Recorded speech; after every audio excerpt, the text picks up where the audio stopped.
You know, I think it got to a point where we just felt too confined. I mean, I like routine, don't get me wrong. Routine is something that keeps me healthy, it keeps me focused, and it keeps me stable. But sometimes there's just a deeper desire inside of me to just have no plan and just let go of everything. We were just in this stagnant routine of going to classes, getting up early, doing work, and trying to get good grades, and you know, we wanted to kind of get ourselves out of that and have a goal in mind.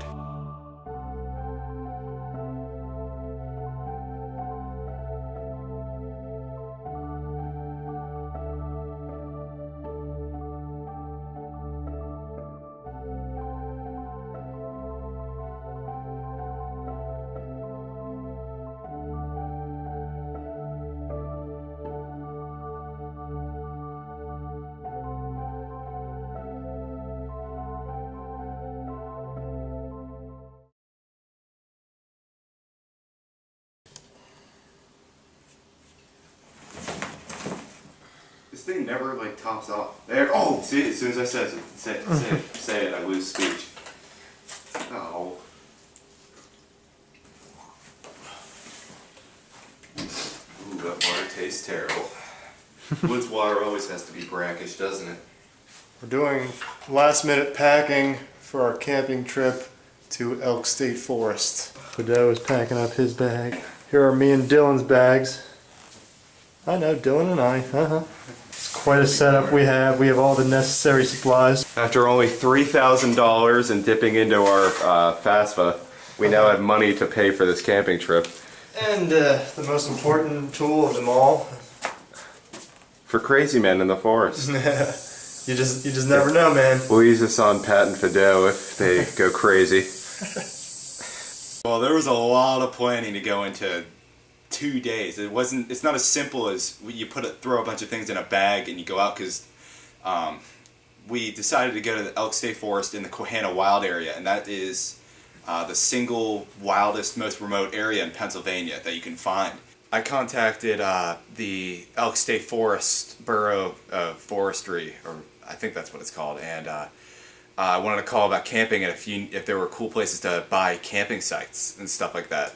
And she told me that you can actually do primitive camping, and I really didn't hear about that before, so she told me what it was, and it's just you go out, you hike as far as you can or as far as you want to, and you find a camping site, and as long as you have to be 100 feet off the, I think it's 100 feet off of the trail, and as long as it's flat and you're not destroying anything, you can camp wherever you want. So we took that as a really cool opportunity to do something we've never done before, because there's really nowhere around you can really do that. So we were really far away. At a point we were, what, 6 miles away from any civilization. And we couldn't use phones. We didn't really want to be around people, because the whole point of the trip was to get away from civilization, away from our phones and service. So we thought that would be really cool to do. So that kind of brought the camping trip idea to a new light. What made you want to come on the camping trip? Honestly, the experience. I think, like, the fact that it was out of my comfort zone, and the fact that, like, that I'm not just saying that I don't like camping, like, at least I had to try it first, I guess. I mean, supposedly this place has the biggest concentration of bears in all of Pennsylvania, or something like that. So, you know, anything could happen. The good thing is, part of the preparation was buying bear spray. You know, this is important because we don't know how to defend ourselves against the bear. I don't know if you do, but I don't. And we bought bear spray, and it was the biggest expense on the trip. And that shows you how little we bought, because we were going in with the bare essentials. No pun intended. Just little things that we needed, like, fire starters and, a tent. 3 bags of dehydrated food and some tick and, like, insect repellent. And I think that was really about it. Everything else I kind of had a sleeping bag and just clothes. I mean, Just literally the bare essentials that we needed to survive. And then we needed the map. We had a bunch of maps that we had for our trail. And we had to bring sleeping bags, and we had professional backpacks, and that really helped us. We couldn't have gone with our school backpacks. And so they were huge. So we ended up packing all of this food and all the supplies and everything we need, like med kits and all that stuff.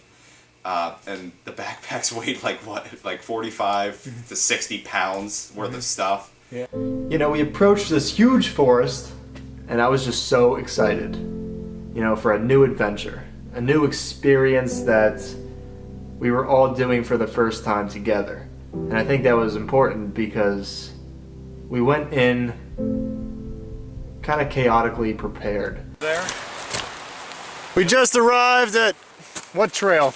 It's the Quehanna Trail. We're on the Laurel Draft Connector right now. Laurel Draft Connector, and we're ready to go on the greatest adventure of our young lives. We're gonna die. It's raining. We're city folk. City folk just don't get it. These commercials are terrible. Yeah, we're ready to head out 6 miles onto the trail and set up our camp. All right. That's where we are, right there. Then we have to go up here, it's just on the orange trail, it's the Quehanna Trail. Up here and then go to the Quehanna Trail East Connector, take it down, go to Crawford's Vista. That's all today. You know, we weren't experts at this. We just kind of did what we thought we needed, and we went in without a lot of knowledge of the camping lifestyle or the forest itself. So at the same time, I was kind of scared, and I can admit that. I was scared of what was next. Not only could there have been an animal, there could have been a mass murderer in the woods. You don't really know. You don't know anything. When we first got there, it was really weird how far away from people we were. Like, I didn't expect to be that far, and even the woods just look completely different. Like, it doesn't look like, it's even different than like Raccoon Park. It's, you know, different than like woods that we usually were in, and it was cool, like, not knowing where we were gonna camp at night and not know how far we were gonna get.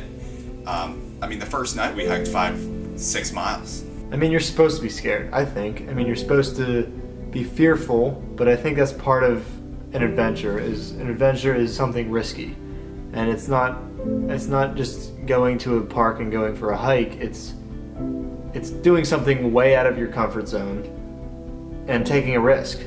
And I really think we took a risk because we knew nothing about this area, and we just went in for the sole purpose of enjoying it, enjoying the peace. I don't know, I guess it was probably the excitement of like just being unsure of like what's going to happen and kind of just, I don't know, being excited and looking forward to trying something new.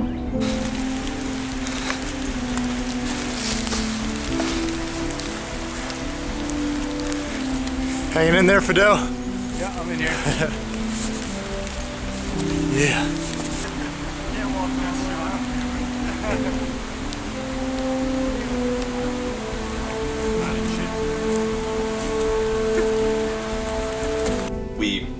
We ended up camping at the foot of a big valley. I think it was called the Little Fork Vista. That's where we were, and we could see the vista off in the distance, and that was really cool. And we found a flat, semi-flat area, and we got to make a fire and stuff, and that was really cool. Like, being out there and not having your phone and stuff. It was just us. This is us setting up the tent. Hello. That's Mr. Mike Fedorowicz, aka Fido. That's P-Man. And that's Rad Fire. First fire. Camping trip 2016. This is our campsite. What's up? Just hanging out here with the fellas, man. Got it. We were just constantly being drained out. Like, we were just we were constantly tired, but we constantly, underneath it all, found the desire to get there. We made it, man. We fucking made it. And we did good. We set up the tent. They made a great fire. We just ate some bagged food. Yeah, I don't And know it's if that great. was meat or what. Like, it was awesome. Like, I'm enjoying, like, the simplicity of this trip, and it's just amazing. Oh, and then Fido's somewhere out there. In fact, I'm ready to assume that we lost him. Yeah, we're down to 2. I don't know. I think at night when we had like a fire going and it was just kind of peaceful. I mean, aside from the fact that I had a spear that I carved ready to kill a bear. But the mornings were nice too, waking up in the mornings. Just, I don't know. Just pretty mornings, I guess. I don't normally get up in the AM on a regular basis, so that was different.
second night, we found this really cool meadow that we camped in, and we got to make this huge fire, and we ran out of water.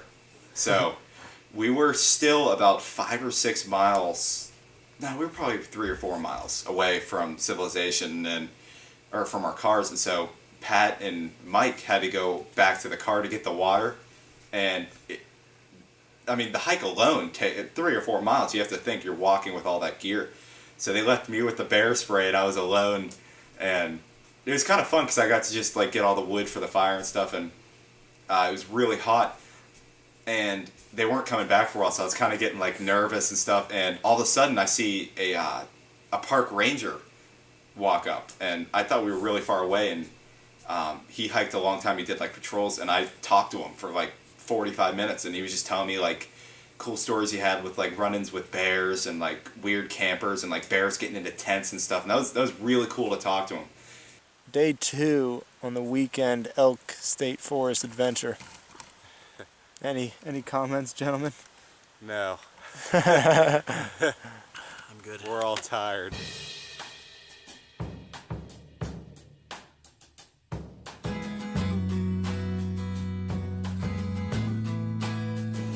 No, it was all on us. We didn't buy a campsite. We just went into the woods and did it.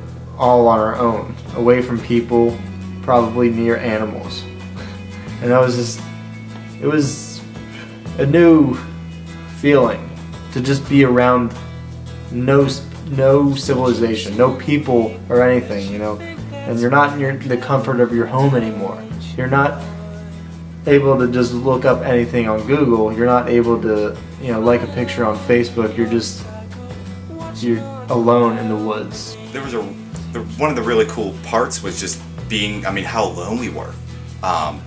It was really cool to see all the vistas and all the overlooks and how wild the woods look, how different and untouched it is. I mean, there's one skinny trail that goes throughout the entire, you know, thousands of acres of woods.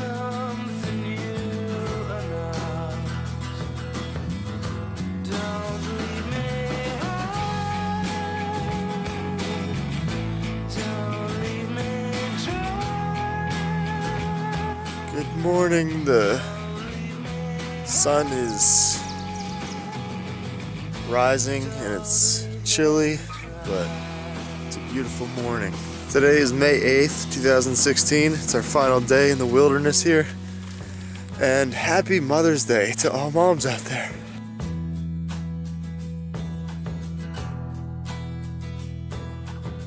I mean, not anything crazy that changed my life forever, but it was really cool to be away from, you know, in college you're with a ton of people and you have all kind of commitments and stuff, and it really helped me wind down from like finals and stress. Like it really got rid of like a lot of stress.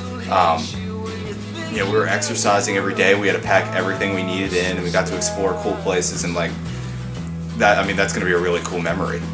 I mean, I don't know anybody who's done that. So, I mean, it's really cool to say you have that kind of story in a time where we easily could have just gone home and sat on our phones. I guess my goal was just to try something new and have an experience, and I think that's what happened. I got to tell some stories and experience something that was new to me. I would say the better experiences are the ones that you like break everything down, you simplify things, and you just live. You just live in that moment, and you don't think about anything else but that moment, and you enjoy it the best way you can. You don't worry about anything, you don't overcomplicate things, you just enjoy the ride. Like, it was our trip. It was our trip to experience. It was our trip to live through and survive through.